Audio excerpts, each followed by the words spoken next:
मनुष्य को ये जो जीवन मिला है, ये सोचता है कि मैं ये जीवन में ये कर लूँगा, वो कर लूँगा और पूरे जीवन भर वो संघर्ष करता रहता है।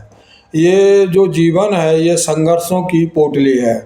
संघर्ष के अलावा उसके जीवन में और दूसरी चीज़ कोई नहीं बचती है।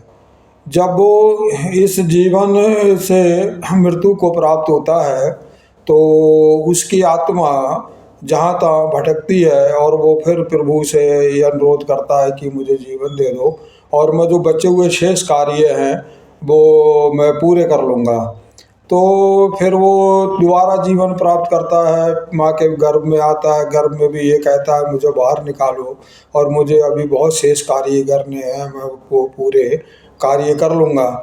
उसके बाद वो माँ के गर्भ से बाहर आता है और उसका फिर संघर्ष शुरू हो जाता है जीवन से और जीवन संघर्ष करता है।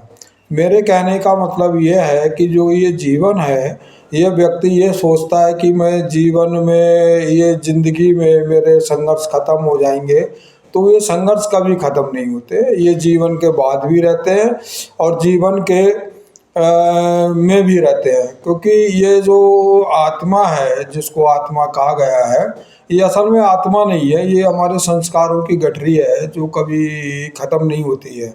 क्योंकि जो हमारा शरीर है, ये जो 5 जो महाभूत हैं इनमें विलय हो जाता है और एनर्जी में विलय हो जाती है, लेकिन जो हमारे संस्कारों की जो गठरी हमने बांध रखी है वो कहीं विलय नहीं होती।